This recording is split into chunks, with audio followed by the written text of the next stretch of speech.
किसी ने बहुत एक अच्छी बात कही है, जहाँ नज़रों का देखा समझा ना जा सके, वहाँ नज़रिया बदल कर देखना ज़रूरी हो जाता है। महाभारत में एक किरदार रहे अधिरथ, और वो धृतराष्ट्र के, राजा धृतराष्ट्र के सखा भी रहे और एक तरह से सारथी भी रहे।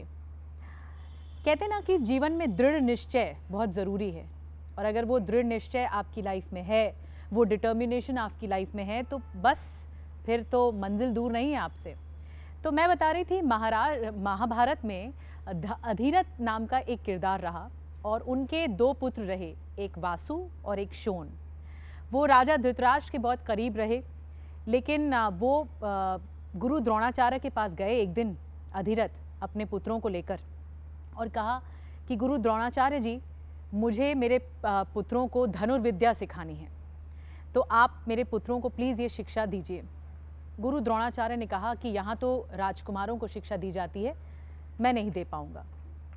उसके बाद वो वहाँ से चले गए, लेकिन अधिरथ ने ये प्रयास किया कि उनके दोनों बेटे एक अच्छी जगह पर जो धनुर्विद्या है वो सीखें, और वो सीखना चालू भी कर दिया। उन्होंने ट्रेनिंग ली बाकायदा, और पूरी तल्लीनता के साथ, पूरे डिटर्मिनेशन के साथ, पूरे दृढ़ निश्चय के साथ ट्रेनिंग ली गई धनुर्विद्या की, यानी बाण चलाना सीखा, और ये बहुत इम्पॉर्टेंट था। अब एक दिन गुरु द्रोणाचार्य ने परीक्षा आयोजित की उन राजकुमारों के लिए, जिसमें अर्जुन भी शामिल थे। और ये जो परीक्षा थी, इसे कहा गया शब्द भेदी बाण। शब्द भेदी बाण मतलब कि किसी चीज़ को सुनकर, किसी जानवर की आवाज़ को सुनकर बाण चलाना, और आँखों पे पट्टी बांध देना, यानी देखना नहीं। तो ये परीक्षा आयोजित की गई गुरु द्रोणाचार्य की तरफ से, और उस वक्त जब वहाँ पर वासु और शोन दोनों जो धनुर्विद्या सीख रहे थे, अधिरथ के पुत्र, वो भी मौजूद थे।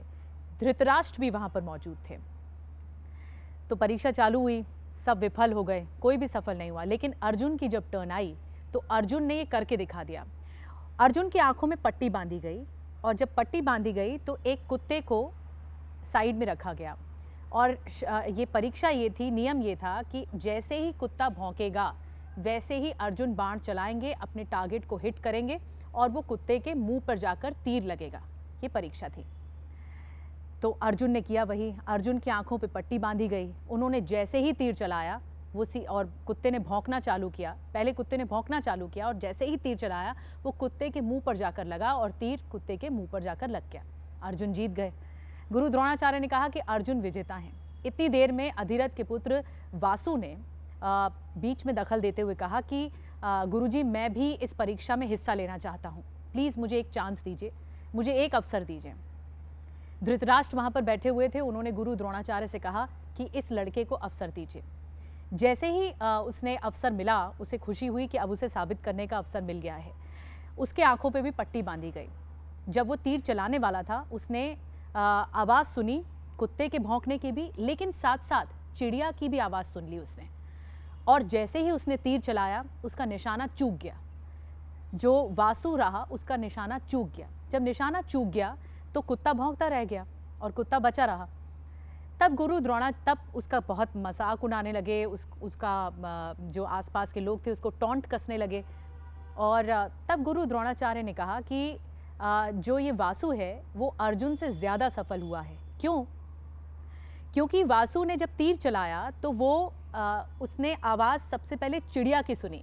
जब चिड़िया की सुनी आवाज़, तो वो बीक पर जाकर लग गई चिड़िया के, और वो तीर अभी भी बीक पर जाकर लगा हुआ था।